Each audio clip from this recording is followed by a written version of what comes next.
枫叶沙沙作响，这山上的古庙上传来了一阵阵的敲钟声。我不自觉地望向了山顶那座寺庙，不自觉地便入了神了。我小时候比较调皮，经常去一些危险的地方玩耍，正所谓初生牛犊不怕虎，好奇心害死猫。刘子，走，去山上摘枣子吃。此时呢，我正在楼上看着山上的寺庙，却听见好友王月朝我大喊。我一见是他，立马匆匆下了楼了，却碰到了刚好回家的奶奶。奶奶好。王月看到奶奶比我叫的都亲切，一脸天真的笑容。嘿，你们俩去哪玩啊？奶奶眉开眼笑的看着我俩追问。这夏日炎炎，去山上摘清脆可口的枣子吃。王月憨憨的笑着说，奶奶笑容却突然变得严肃起来。去可以，但千万不能进那座寺庙，知道吗？哎呀，奶奶啰里啰嗦的，我知道了，我们都17、18了，不要再唬小孩子一样了。我有点烦躁的回答。知道就好。对了，拿上镰刀，差不多就回来吧，别让家人天天为你们操心。这说着，在屋子内拿出镰刀递给我。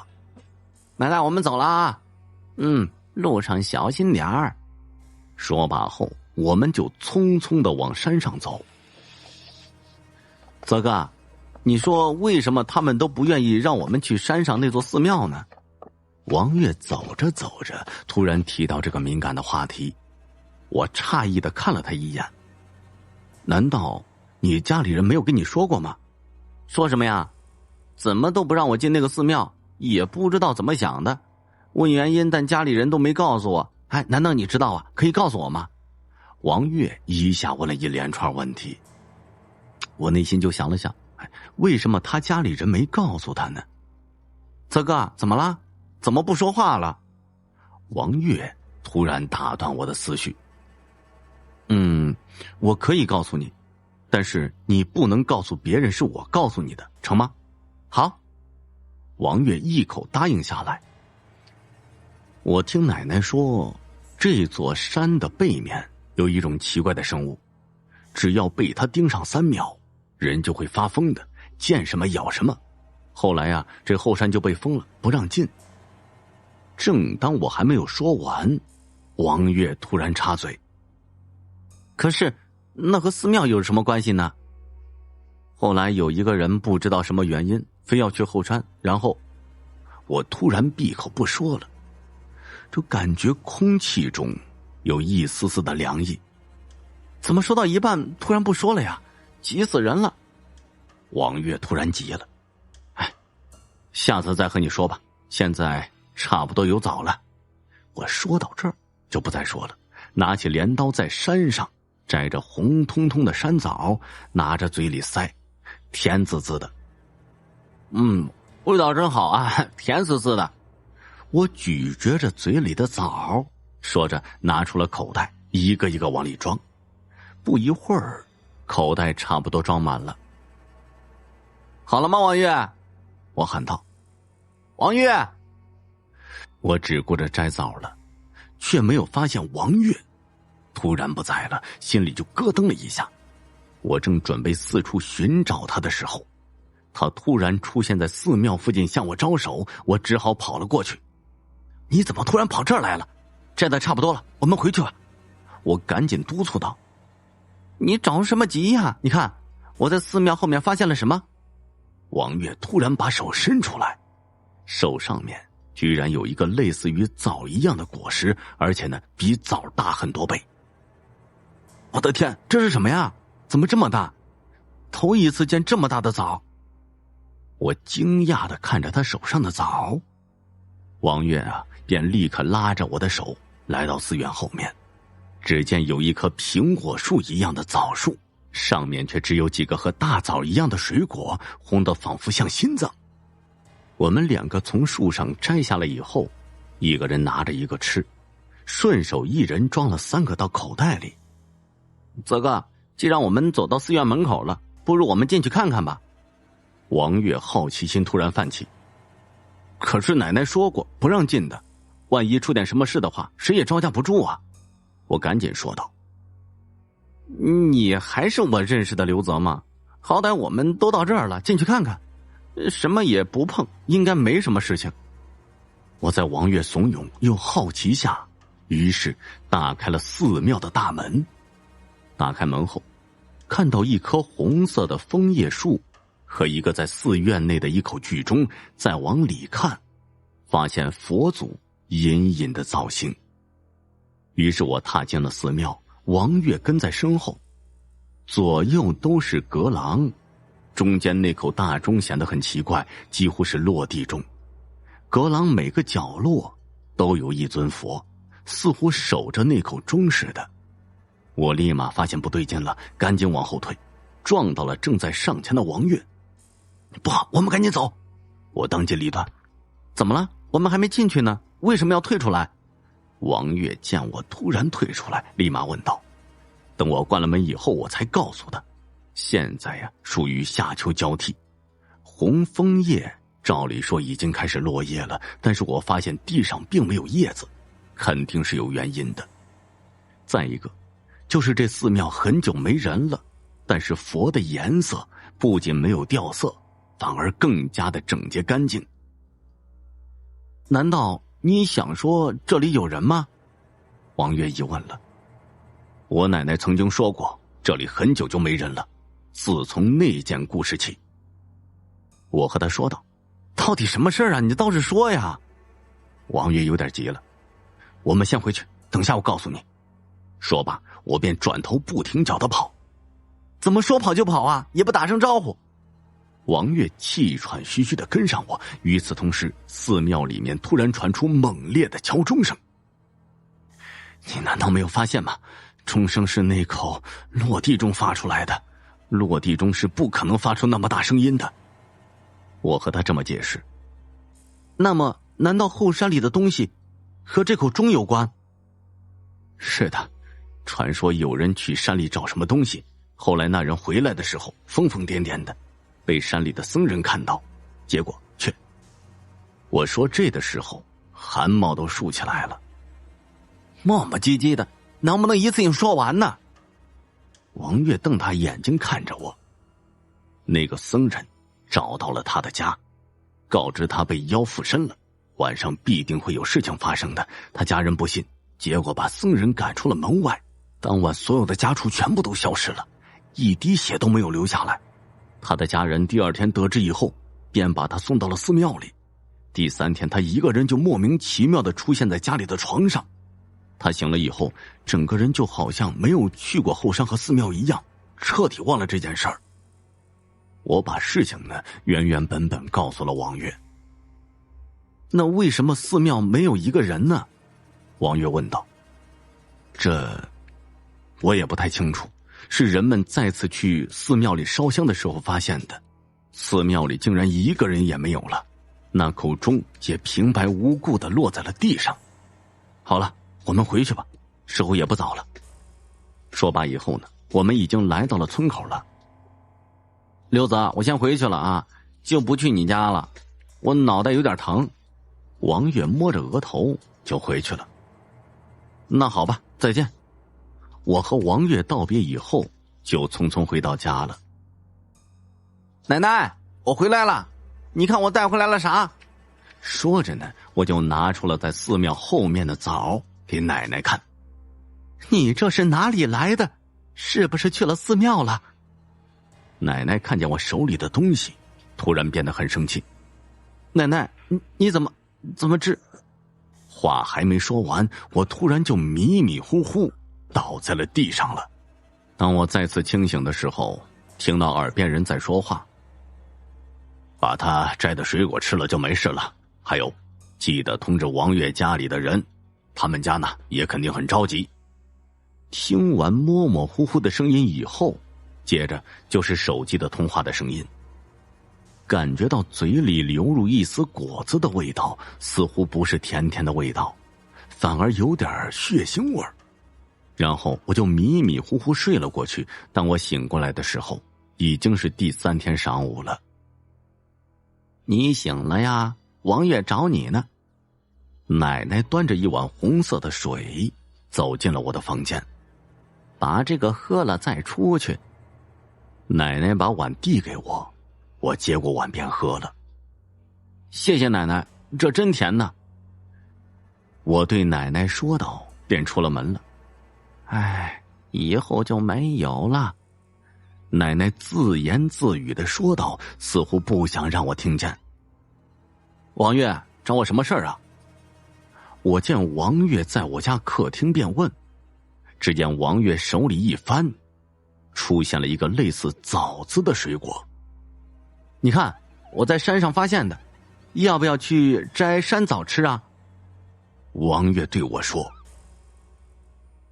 听完这个故事，你觉得王月经历了什么呢？晴天3声霹雳。这离村子比较偏僻的地方有一户人家，儿子成家以后，儿媳妇儿与公婆说不到一块儿，最后就分家了。就这样，偏僻的地方变成了2个小家庭，公婆还有一个孙子在外地工作。这买房成家立业，老人可算是4代同堂了。公公呢有退休金，一直没有给这儿孙添加负担，两老互相搀扶着过日子。可是呢，公公在93岁那年去世了。儿子把父亲下葬以后，本想叫母亲去他家生活的，又怕老婆不允许，也只好作罢了。这过了些天，孙子一回到城里，儿子也外出打工了。老人的媳妇儿不但刁难刻薄，而且狠毒。她早就打起了婆婆这家财的主意。她主动的把婆婆接到家里，说是在一起生活也好有个照应。很快就让婆婆把积蓄全部就给了自己了。这90多岁的婆婆身上没什么钱了，虽然这耳聋眼花，但胃口还挺好的。这媳妇儿就觉得婆婆已经是一无是处，特别厌烦，把婆婆再赶回去。她呢已经没有了生活费了，那她一定会把事情给说出去的。别说别人会嚼舌头，让她不好做人，家人知道了她也不好过。于是呢，便心生邪恶之念。现在老公儿子都不在家里，把老人关在房间里，饿死算了，反正呢也没人知道。这说来也奇怪，当天夜里，他竟然做了个梦，梦见这天空霹雳声震耳欲聋，里面还夹杂了一阵刺耳的声音。人在做，天在看，把事情做绝了，老天会有报应的。这醒来以后发现是个梦，他觉得不必去相信，哪有那么灵验呢？一定是自己心虚罢了。这人家做了那么多坏事儿，不是照样过得好好的吗？自我安慰一番后，这第2天呢，媳妇儿就把婆婆锁在了房间里了，开始给她断粮。婆婆没饭吃就喊饿，这媳妇儿听见了就叫，就凶狠地说老不死的，天天在家又不干活，怎么会饿呢？养你有啥用？养你还不如养条狗，还能看家护院呢。话刚说完，只听得晴空一声霹雳，家中的狗当场就给雷给劈死了。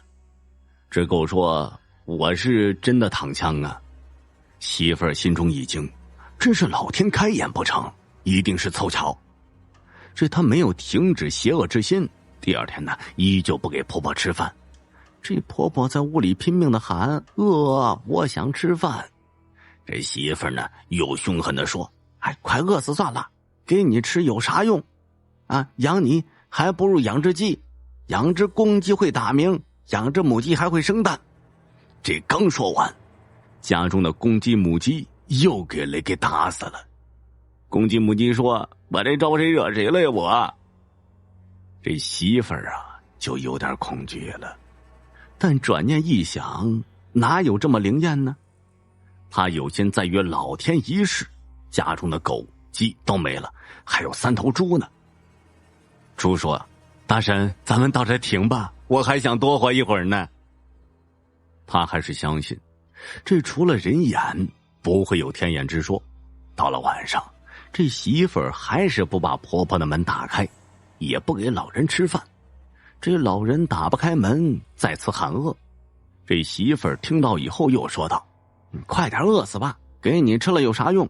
养你还不如养。”他赶紧把嘴捂上，把珠子给压回去了，然后朝天上看了看，愣了一会儿，见没有事情发生，他深深地吸了一口气，轻声说道：“给你吃还不如给猪吃，猪吃了还可以杀了卖。”这话没说完，咵嚓嚓嚓嚓嚓嚓嚓嚓，又一声晴空霹雳，3头猪当场被雷击而亡。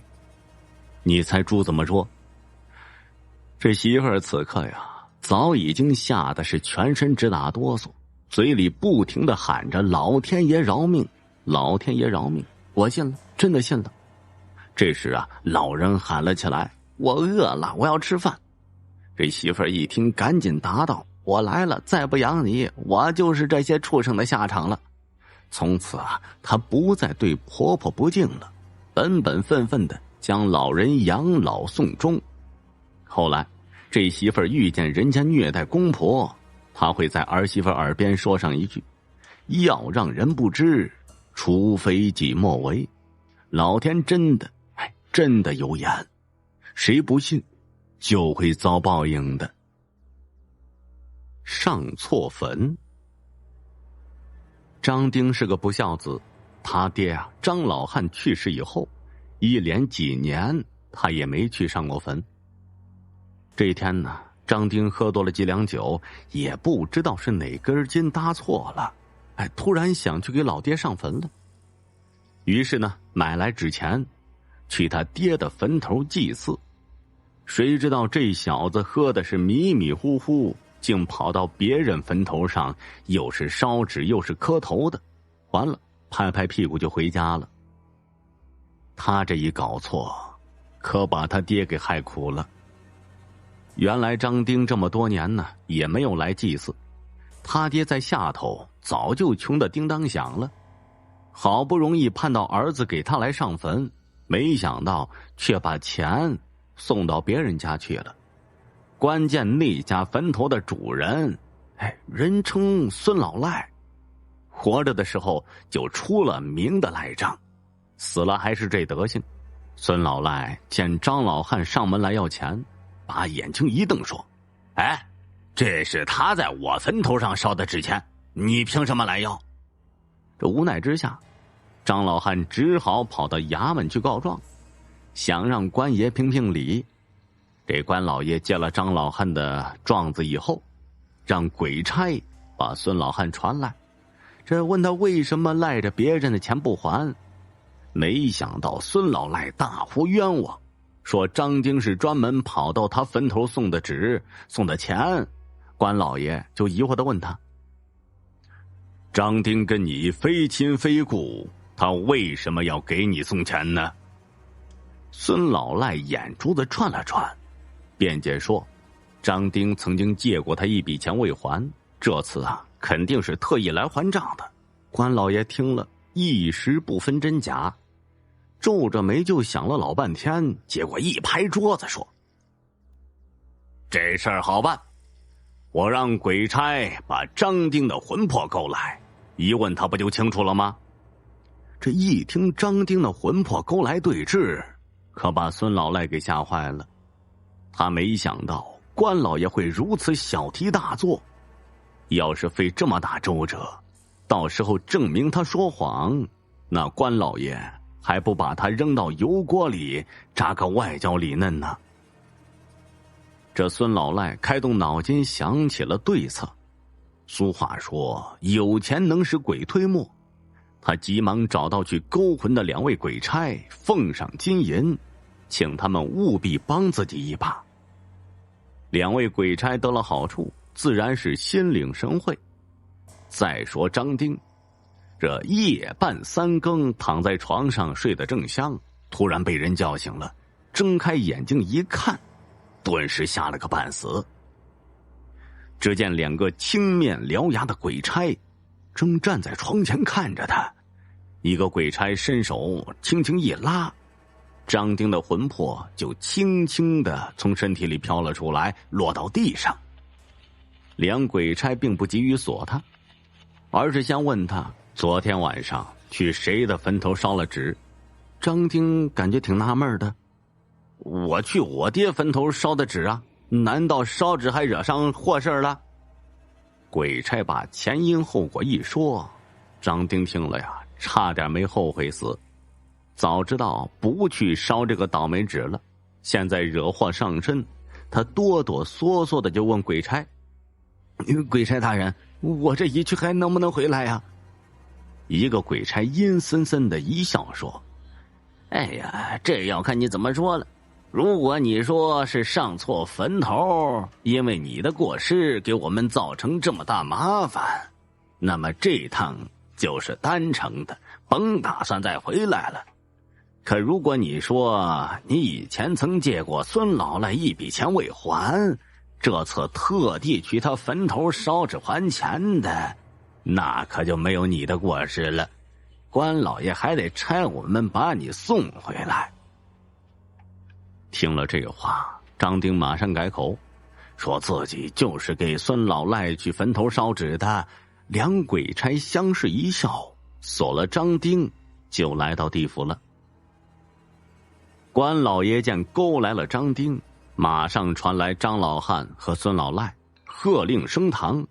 关老爷问张丁：“张丁，昨日你到底想去谁的坟头烧纸？从实讲来，不得有半句虚言。”张丁赶紧跪在地上回答：“回老爷，昨天我是特意去给孙老赖的坟头烧纸的。”张老汉在旁边一听就愣住了，就骂道：“你这个不孝子，你跟他非亲非故的，跑到他坟头上烧的哪门子纸啊？”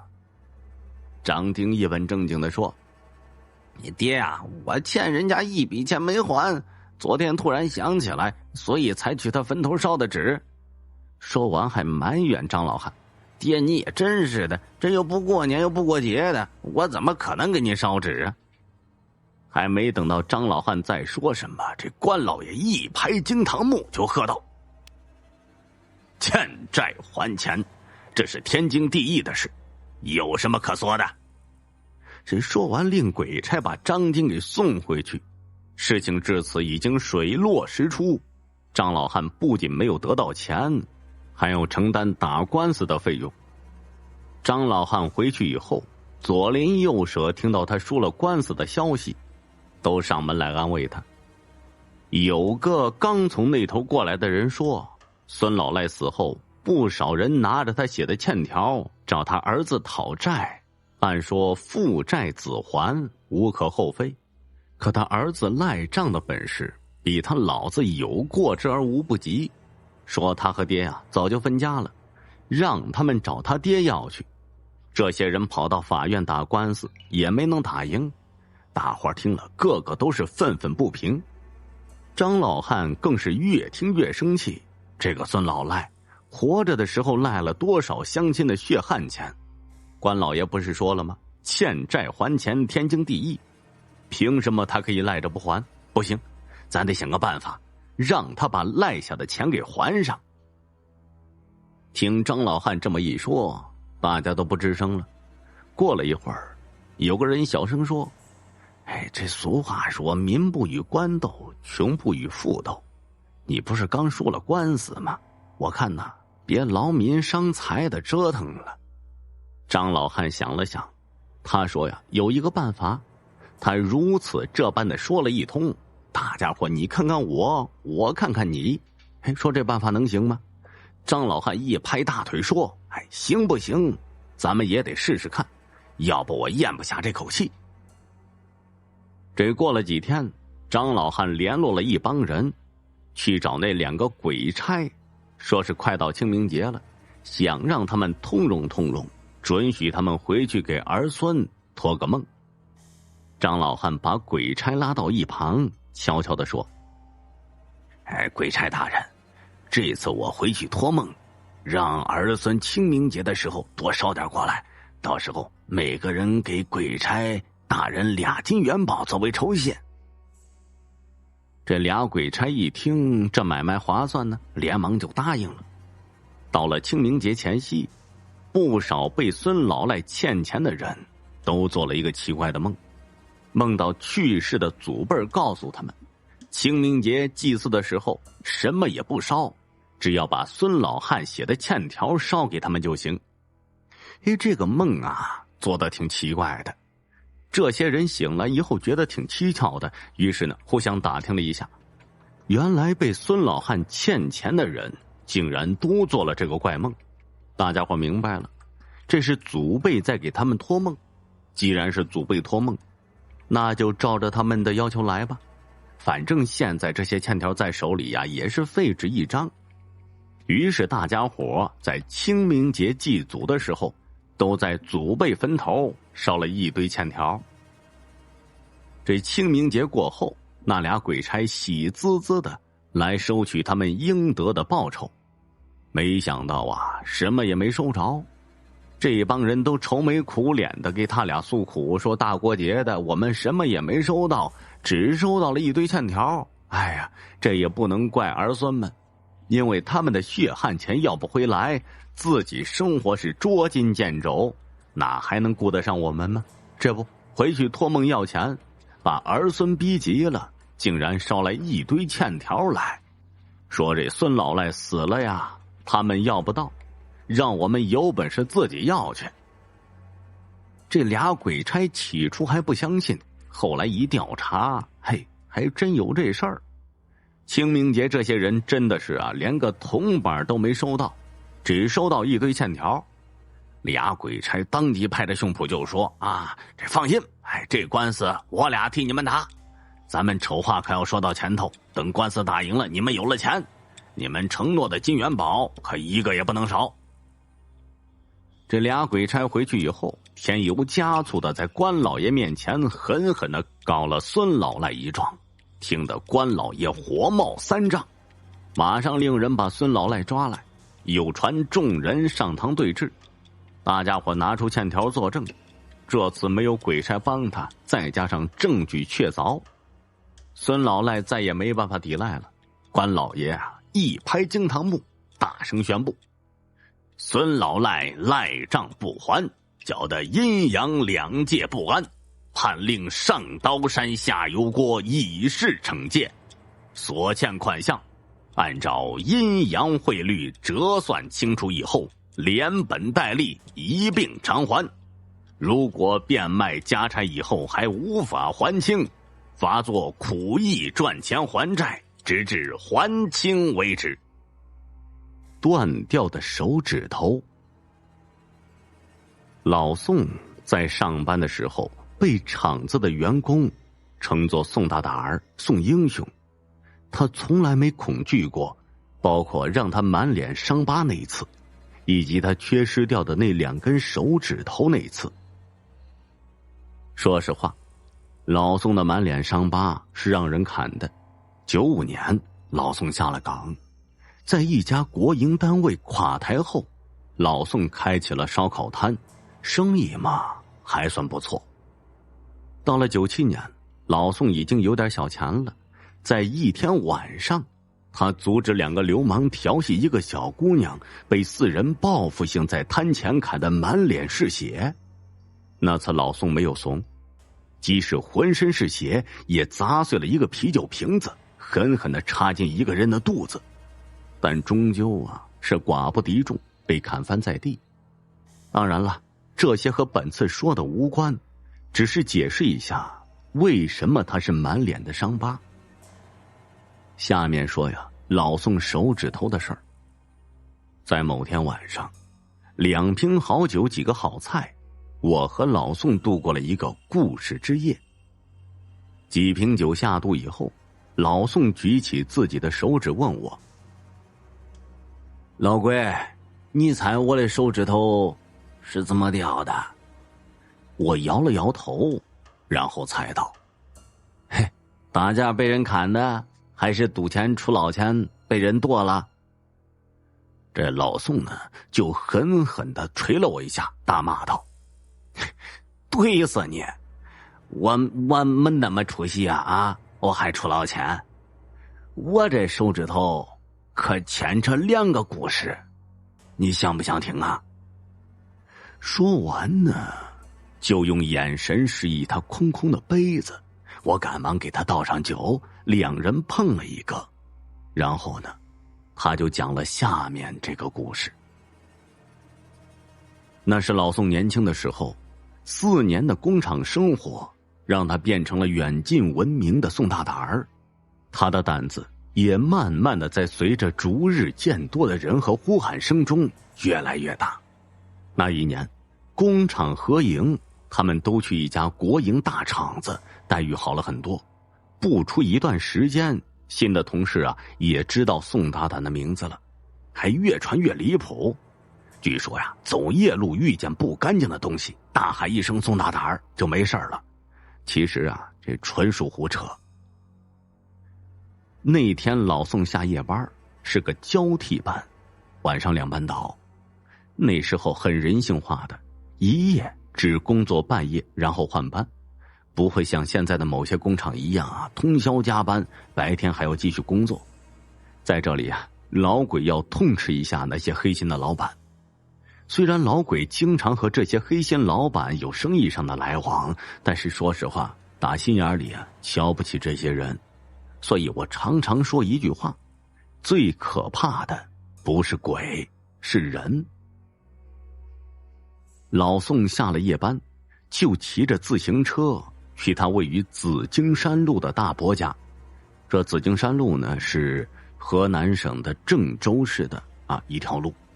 这为什么这么晚了还去他大伯家呢？因为老宋的大爷就是大伯中午杀了一头猪，1天前让人捎信儿给老宋，说让他这天晚上过来拿点猪肉。老宋本来有点小累了，但是想到好久没有吃到猪肉，馋得直咽唾沫。很快老城区到了尽头了。为什么这么说呢？这以前的郑州的老城区很小的，紫荆山路那边现在是灯红酒绿的，无数的商店和饭店酒店。但是在那个时候，还是一片片的村庄。进入乡间小路的时候，老宋就碰到一个骑自行车的年轻小伙子，他的后座上驮了一袋子面，袋子有点漏了。这老宋就坏坏的笑着，心想，我不告诉他，一会儿他到家的时候就剩半袋了。这个时候，那小伙子说话了：爷们儿，哪个村的？老宋说出他大伯所在的村子。那男孩也大声说自己也是那个村子的。2人便同路而行。在村庄没有建设之前，入村和出村的路边都是大片的田地和墓地。我相信每个城市以前的农村都是如此吧。2人边聊边骑，到了路过一片墓地的时候，那小伙子突然说：这段我们骑快点。老宋还没来得及问为什么，那个人已经开始加速了。老宋呢，也就跟着骑起来。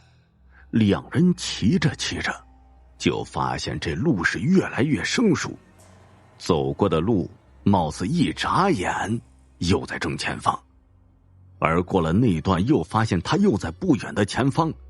他们足足绕了1个多小时，那小伙子不骑了，下了车子说：哎呀，完了，这就是为什么我让你骑快点，这条道经常鬼打墙。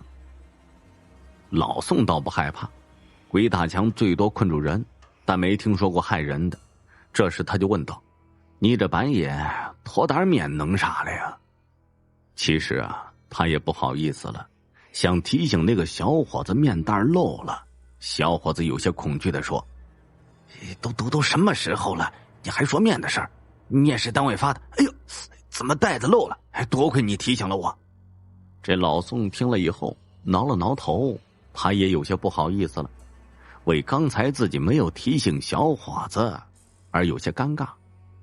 突然这小伙子啊的一声，双脚就脱离地面，上半身狠狠地摔在地上，然后一下拖出去老远。他不断地喊叫着求救着，老宋急忙跑过去想要帮忙，却根本就追不上。还好啊，这小伙子在不远处的一个洞口停住了。可能是因为洞口太小了，小伙子用双臂紧紧地撑住洞口的边缘。小伙子拼命地往上爬，但是呢，显然是徒劳的。老宋听到他一声惨叫声，赶忙追上去，一把拖住小伙子往外拖，但是呢，怎么也拉不出来。小伙子的手因为刚才在地上拖拽和奋力撑爬过程中，可能是划伤了，现在呀满是鲜血。老宋拉上去滑滑的，根本吃不住劲儿。老宋心里一横，把手伸进洞里，拉住小伙子的腰带，猛地往外拉。突然，这老宋就感觉手指剧痛无比，显然是被什么东西给伤到了。老宋是两眼通红，这剧痛下两膀一较劲儿，硬生生的把小伙子给拉了出来。两人疯狂的跑回停着自行车的地方。这个时候啊，他们听到一阵阵呼喊的声音，也看到手电筒的光亮了。两人又转向灯源的方向狂奔而去。他们看到了熟悉的身影，是老宋大伯和小伙子的父母，还有一大帮村民，还有两条大黑狗。老宋的大伯在家等老宋，结果发现迟迟未到，害怕这孩子出了什么危险，便出门寻找。后来看到小伙子的父母也在出门找人，两方一说，做出结论，肯定是孩子遇到鬼打墙了。于是叫上几个胆大的村民，牵上了狗出门寻找。在这里呀，就找到他们了。再看两人，老宋的两根手指头没了，而小伙子腿上全是一道道的血痕。两人带着大家去找自行车，却在大路上怎么也找不到。老宋想起什么说：“快往地上找，他的面漏了，我们顺着面的印记就能找到自行车。”他们就顺着印记去找，结果找到两辆自行车。诡异的是啊，自行车并没有在乡间的小路上，而是骑进了田地中的坟墓里。接下来怎么样了？我看着老宋又开始喝酒吃菜了，迫不及待地问道：“这接下来我们都去医院做了包扎，我的手指头啊就这样没了。然后我和那个小伙子就成了好哥们儿。哦，对了，过几天他要过来找我喝酒，到时候我再说说，让你顺便看一下他腿上的伤疤。”我就说：“有两点疑惑啊。第一，你们骑进墓地的时候没有发现路面不同吗？第二，你的手指头是怎么没有的？我知道了，但是我不知道是什么东西给你弄掉的，是墓穴里的东西吗？”老宋解答：“这第一个问题呢，很好回答。我们没有发现这路的不同因为乡间小路还是崎岖不平，而且之所以叫鬼打墙，就是因为它能迷惑你的各项感官。”老宋一口闷掉了杯子中的酒，然后示意我也闷掉了杯子中的酒，看向他。至于第二个问题，其实我也不大肯定到底是什么弄来，反正不是啥好东西。不说了。老宋意味深长地笑着，用手指指向了空空荡荡的酒杯。063号车位。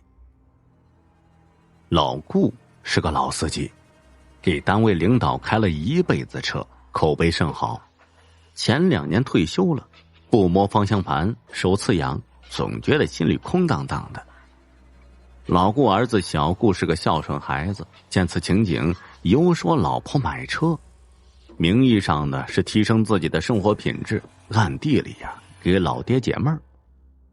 老婆禁不住软磨硬泡，考虑孩子上学，下雨刮风得用得着，两口子就拿出所有积蓄，打算买个小轿车。这老顾见儿子买车呀，高兴得不得了，从选车开始就屁颠屁颠的像个孩子。车买回来了，来了新问题，这停哪儿啊？开始小顾说就停在路边，老顾爱车，那可不得同意。于是一咬牙一跺脚，扒拉出自己的几万积蓄，决定在小区买一个车位。车位在负1楼，好的位置都被别人选走了，剩下几个挑来拣去的，老顾相中了063号。车位靠近墙角，虽说出来进去需要点技术，但不容易被别的车妨碍。技术这个问题对老顾来说呀，那都不是事儿。一切妥当，老顾开始享受着有车一族的生活，自此精神头也足了。农历7月14晚上，顾老太太晕倒，一家子乱作一团，儿子抱着头，老顾抱着脚，抬到床上。儿媳妇说：“快去医院呢，送医院。”是啊，蒙圈了的老顾这才反应过来，急急忙忙拿上车钥匙去开车了，想把车停在小区门口，然后再把老太太抬进车里。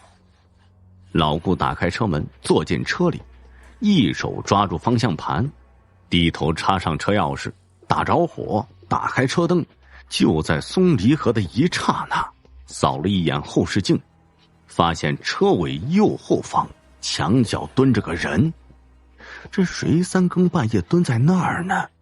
后视镜视野小，看不清楚。于是呢，老顾挂空档，拉上手刹，想去看个究竟。就在老顾打开车门的时候，发现那个人已经站在他面前了，是个女的，30多岁的样子，穿着简单的短裤 T 恤，面容憔悴。还没等老顾开口呢，这个女子就小声说：“大哥，你车上有水吗？给我喝一口，我好渴。”老顾一看，认为这女的肯定是跟老公吵架了，跑下来藏着的，就说：“深更半夜的不睡觉，跑这儿来干嘛呀？你是哪一栋的？快回去吧，我这车上啊还真没有备水，我要赶紧出门。”女子听罢呢，就后退2步，低头不语。老顾钻进车里，挂档松离合，车起步，开到一个斜坡前，怪事出现了。这任凭老顾怎么加油，这车呀就是上不去。哎呀，真他妈的中邪了，怎么回事啊？老顾暗暗骂道，无意中一回头，发现刚才那个女子正坐在后排座。这老顾头发当时就炸起来了，结结巴巴的问：“你是谁？你咋上来的？”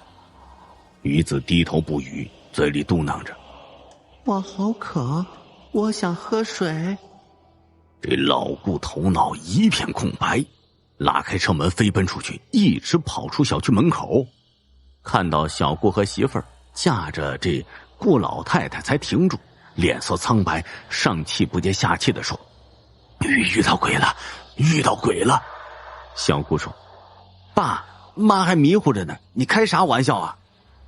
这也没多问，就跑到车库把车给开了出来。老顾问：“你没看到啥？”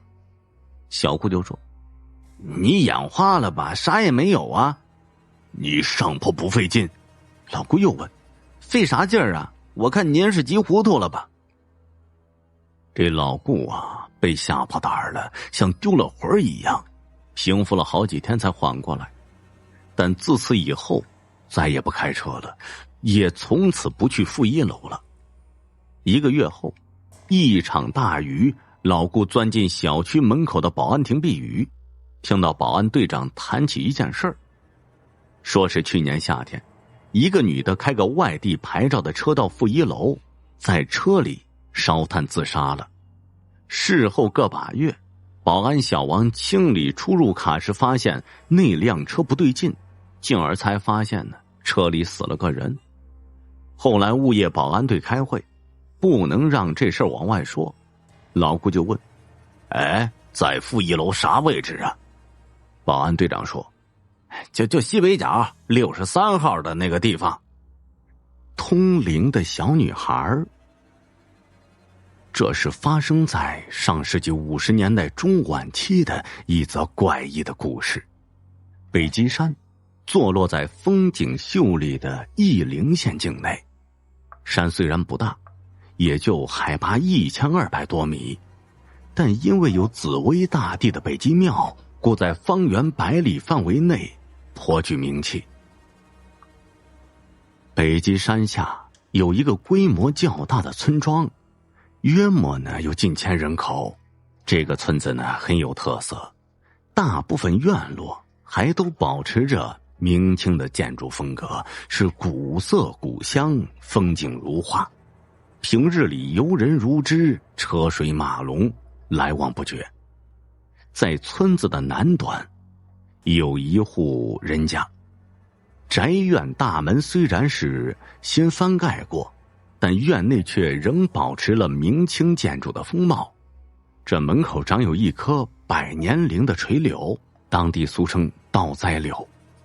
一个年约10岁的小女孩，梳着小马尾，穿着紫色的碎花上衣，海蓝圆腿裤，这脚穿红色方口鞋，椭圆形的小脸上一脸的稚气。这可是个与众不同的女孩，她的意念可以通玄，就是能够洞察物质世界里人们所看不见摸不着的东西，一种以另外物质存在的，被古代人玄化了的，与活着的人格格不入的东西。一只体态肥大、羽毛丰满的乌鸦依在树枝而立，仰着胸脯，嘶叫着不停。小姑娘仰起头，望着树上的乌鸦，乌鸦也瞪着圆溜溜的黑眼睛望着树下的小女孩，再次扑棱着翅膀，呱呱地大叫着，而且那叫声甚急，似乎在告诉小女孩发生了什么事儿。小女孩边听不时地点头答应：“哦，是吗？知道了，谢谢你了呀，乌鸦。”乌鸦对着小女孩呱呱叫了一阵，展翅飞去了。那呱呱的叫声中，好像带着一种极为惊恐又悲切的情感。和乌鸦说话的这个小女孩叫秀秀，是来找小伙伴玩的。还没进家门呢，就碰到乌鸦在小女孩家门口的大柳树上叫着。小女孩听了乌鸦的话，大惊失色，急忙推开朋友家的大门，对朋友的妈妈说：“快，伯伯呢？没在家吧？快点，大娘，伯伯在村口出事儿了。”这女人摸着小女孩黝黑浓密的披肩发，呵呵笑着说：“小侄女儿，不许和大娘开玩笑，你瞎说什么呢？你伯伯赶集去了，楠楠在屋里呢，快去找她玩吧。”这女孩秀秀两只小脚却在地上使劲的跺，焦急的小脸上红彤彤的，伸出一把小手拽着女人的手就走。“大娘，你要相信我，伯伯真的出事了，是被一辆拉煤的农用车给撞倒的。”你怎么知道？楠楠他妈还是不相信秀秀的话，心想这小女孩八成是中了邪吧。“乌鸦说的，是乌鸦他给我说的呀。”秀秀认真的说。这眼看着这个天真无邪的小女孩，再看她焦急的表情，楠楠他妈有点动心了。况且在当地，乌鸦在谁家门前叫，谁家必定得往出抬死人之说。听秀秀说这乌鸦告诉她的，楠楠妈也是半信半疑了。当她跑到村口时，就见路上围着一大群人。楠楠的爸爸躺在路中央，衣服被撕破了，左腿被车压得粉碎，脑袋上也碾破了2个窟窿，血正在随着伤口源源不断的往外流着。在他的跟前已经流了一大滩的血，然而在伤者的鼻孔和嘴巴里仍有血液在不断的流出。楠楠妈一口气没接上来，扑通一声就倒在地上了，晕死过去了。村里的土医生先给伤者简单的包扎了一下，以免造成大出血。在场所有人齐上手，七手八脚的将楠楠他爸救起来，送往县城医院。经过医生的奋力抢救，人是活了过来，身子却成了终身的残疾。哎呀，这不得了啊！秀秀这孩子能听懂乌鸦的叫声。哎，岂止能听懂啊，这女孩还能和乌鸦对话呢。这俗话说呀，好事不出门，坏事传千里。秀秀能和乌鸦说话的消息从村子向周边迅速蔓延，很快就传遍了整个县城。打那时起，村里人便对秀秀这个小女孩刮目相看了，几乎把她当作小神仙来对待。一位小报的记者在听说这件奇事以后，还曾登门专门采访过她。小伙伴们也开始敬重她，主动接近她，都把她当成了活生生的超人。秀秀小小年纪也因此而大名鼎鼎了。这越说秀秀奇异，还当真奇事不断。这不，没隔几天，秀秀突然给他爸说爸，你快到小强家去吧，小强他爷爷死了。他爸说不可能啊，上午我还见他在地里劳动干活呢，边干活还边扭秧歌，精神和身体都好着呢。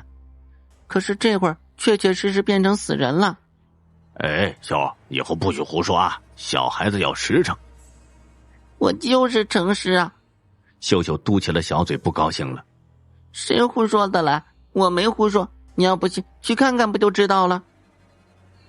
秀秀他爸有些不相信女儿的话，可上次他和乌鸦说话的事儿确实是真的呀，应验了。难道女儿真的是个超人呢？放下这个先不提，咱先去小强家看看再说。当秀秀他爸来到小强家，还没有踏进他家大门，就听北屋传来好多人凄怆的哭声。秀秀他爸走进北屋一看，只见老人已经咽气了，举家人是捶胸顿足，痛哭流涕，于是赶紧帮忙给老人家穿上衣服，刮干净了胡子，用一条崭新的麻绳将死者的脚给捆了，又用一块黑布将死者脸给蒙上。为什么要用麻绳把死者脚捆上呢？据说呀，把死者的双脚用麻绳捆了，就不怕死人诈尸或者变成狐鬼害人了。收拾停当，秀秀他爸回到家后，对女儿的怪异行为就迷惑不解，于是就问他：女儿啊，给爸说实话，你怎么知道李强的爷爷死了？秀秀说有2个人给我说的。秀秀他爸吃了一惊，又问道：2人？秀秀一边用小手比划，一边绘声绘色地说中午我睡觉的时候做了一个奇怪的梦，就梦见呢有2个人来到我的床前对我说：小妹妹走吧，给我们去领个路。我就问找谁，他俩说某某某。我一听那是小强的爷爷，不想去。他俩就说：你敢，你是阳间配合我们行动的名人，不领路阎王会把你抓去的，让你受苦。你的任务既是管阳间的事儿，也管阴间的事儿，懂吗？我就说不懂。可一听他们这样说，我就莫名其妙的领着他们去了。我在门口等了大约几分钟，就见他俩用一个木枷锁和铁链把小强爷爷给绑走了。他俩在小强爷爷被捆走时呢，对我嘿嘿笑了一声，说：小妹妹，这个人该死，我们把他带走了。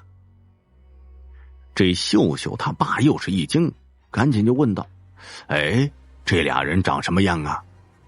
秀秀的小脸呢立马变得苍白，就说道：爸爸，这2人一个胖一个瘦，胖的低，瘦的高。胖的脸上涂了层白面，瘦的脸上抹了把锅灰。不过2人穿的衣服却是一样的，都是全身上下白衣服，头上戴着麻纱尖顶帽，手里拿着一根白色用纸糊的木棍，好怕呀！我都不敢看他们的脸，特别是那2人笑起来比哭还难看呢，那声调就跟狼嚎差不多。这秀秀他爸听完秀秀这席话，吓得脸都白了，心想：这妈呀，女儿说的那俩人一定是专门拘人鬼魂的地狱俩无常啊！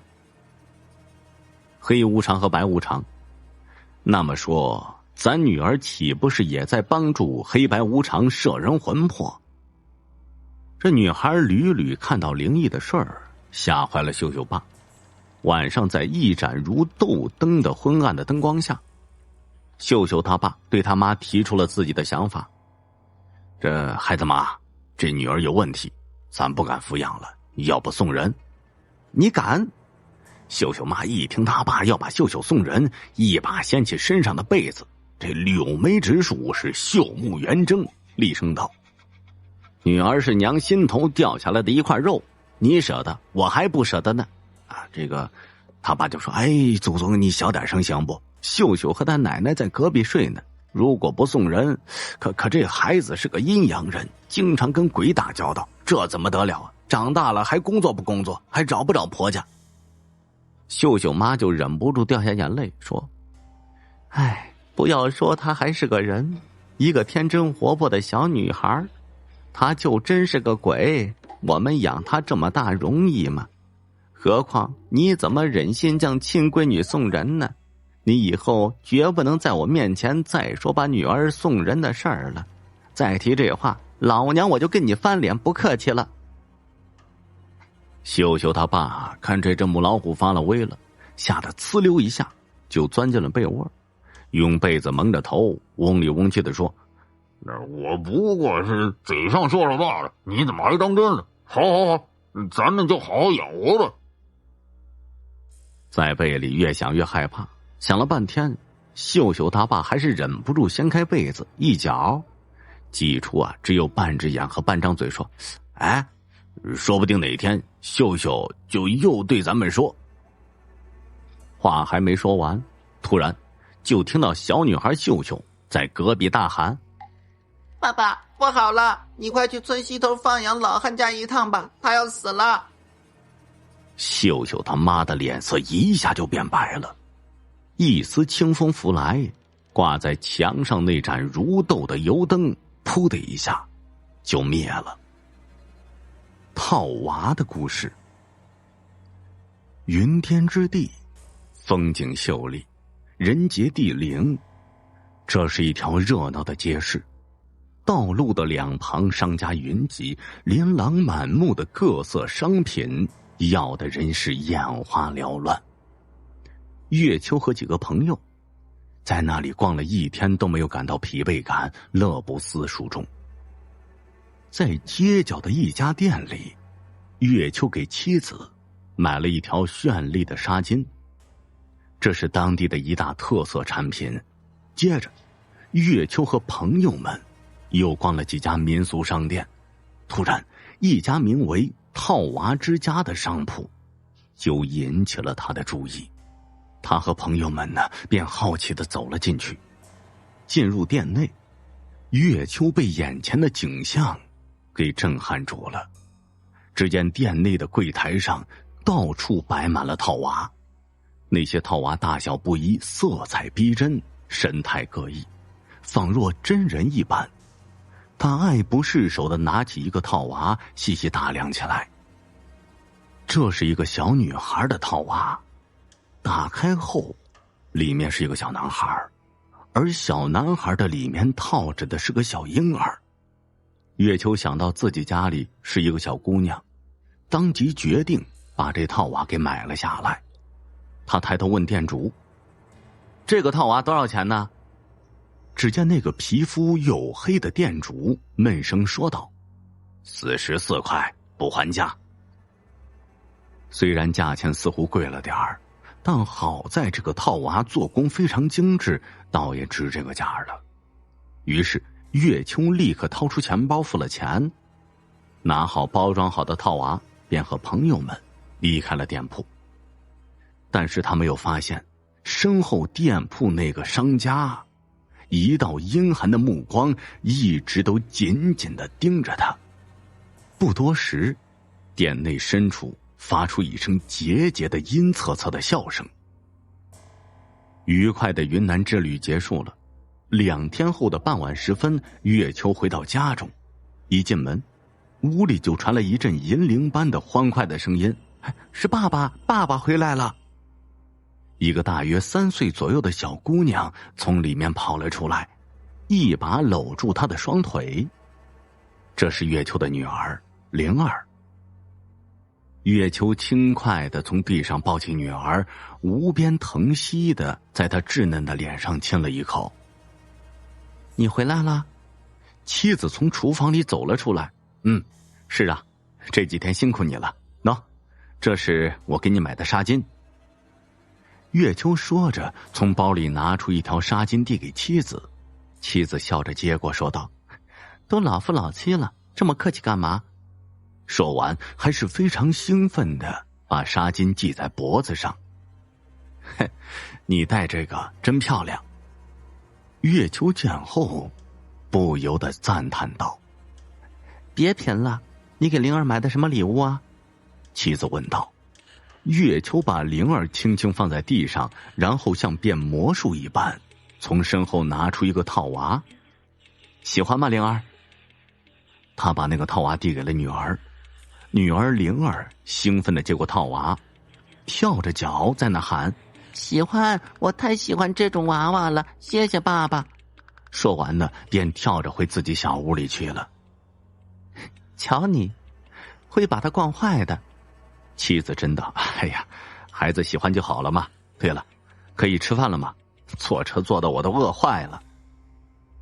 吃过饭，看了会儿电视，月秋和妻子就回去休息了。灵儿在自己的小屋也早就睡着了。午夜，寂静的房间突然传来一阵轻响。只见原本放在灵儿书桌上那个套娃竟轻轻地颤动起来。不多时，外层的2个套娃不知被什么东西从内部一一顶开了。露出了里面那个套娃，就是那个小小的婴儿。此时他竟像有了生命一般，缓缓地在桌子上动了起来。只见他慢慢地在桌子上爬着，忽然站起身来，然后竟向灵儿的床边走了过去。“灵儿，爸爸回来了。”刚下班回到家的月秋对着灵儿的房间呼喊道，但是呢，半天也没见女儿出来。“老婆，灵儿呢？”他向坐在沙发上看电视的妻子问道。“这几天也不知道怎么回事，灵儿一直待在他房间里玩，除了吃饭很少出来，喊他也不听。”妻子无奈地说道。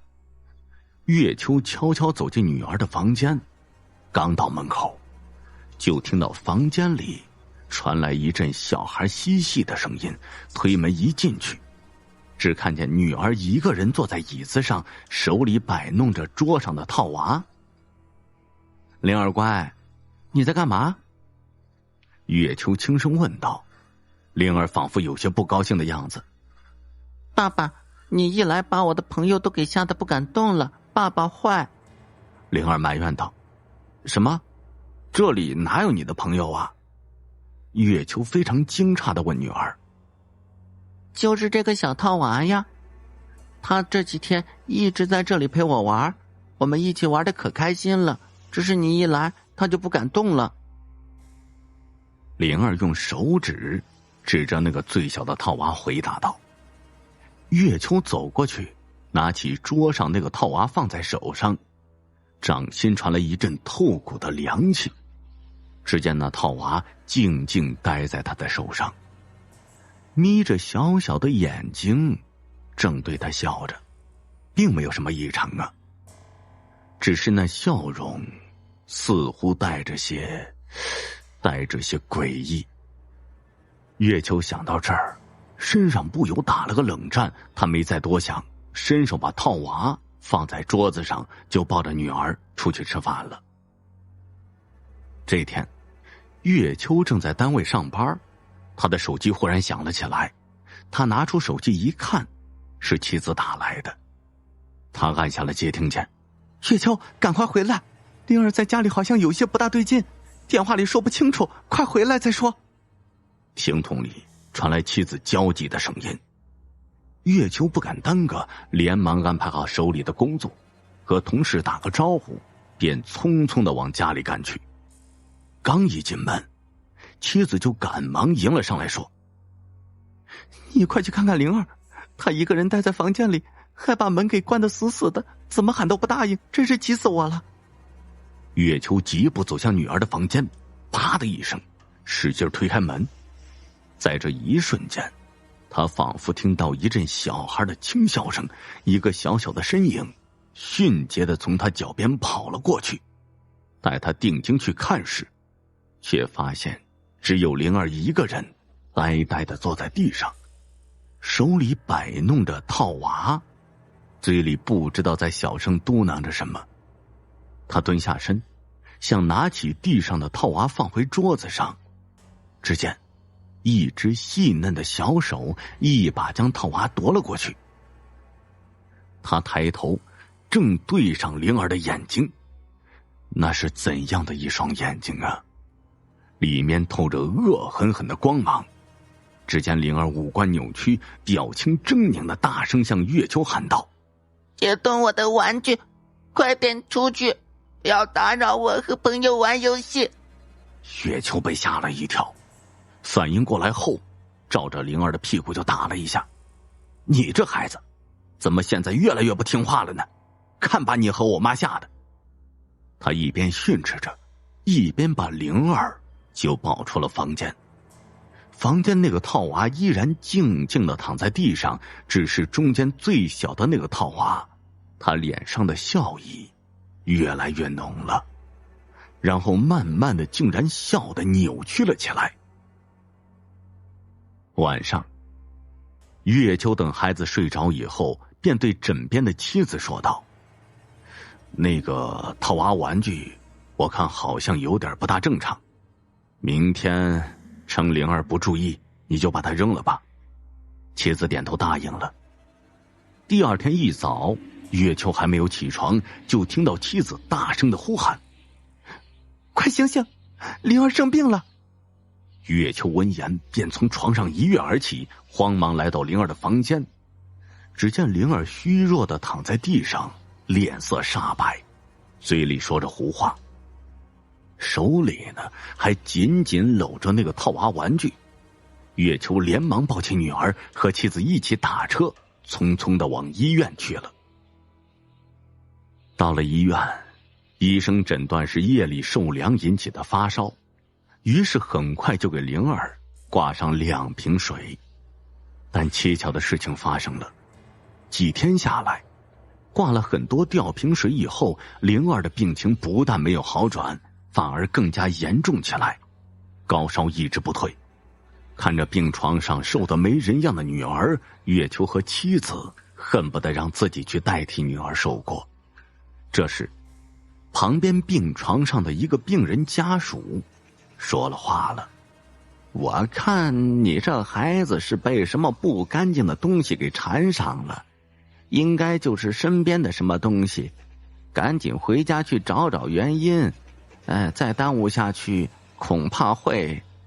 这番话犹如醍醐灌顶一般，一语惊醒梦中人。月秋很快便联想到家里那个套娃玩具，他让妻子在医院看好孩子，自己匆忙的往家中赶去。在回去的路上，他给自己一个云南的朋友打了电话，向他询问了有关套娃的事情。那个朋友在电话里告诉月秋，在他们老家那边流传着一个恐怖的风俗，就是谁家若有孩子夭折，那个孩子的家人就会做一个套娃，然后找人超度，将那可怜早亡的孩子的灵魂锁进套娃内。所以在他们家乡那边是没有人敢随意买套娃这么邪门的东西的。月秋听完朋友的讲述后，脸色一片煞白，冷汗止不住的从身上滴落下来。他顾不上去擦，赶紧回到家里，一进门就发现那个套娃正好好的躺在灵儿的床上。他伸手一把将它拿起，急忙搁进了手里的黑色塑料袋里。他疾步走到楼下一片空地之处，从衣袋掏出打火机，点燃那个黑色的塑料袋。火舌迅速席卷那个塑料袋，越着越快，很快便腾起了阵阵黑烟。恍惚中，月秋仿佛看见那些缓缓升起的黑雾化作一个小婴儿的模样，在空中挣扎着，张牙舞爪着。一阵阴森的哭叫声若有若无地从空中传来。没过多久，那袋东西就烧完了。这时月秋的衣袋里传来一阵手机铃声，是妻子打来的。月秋，灵儿醒了，烧也退下去了。他终于长长的出了一口气。远在云巅的一个不起眼的商铺里，到处摆满了套娃，一个阴恻恻的声音从店内传了出来。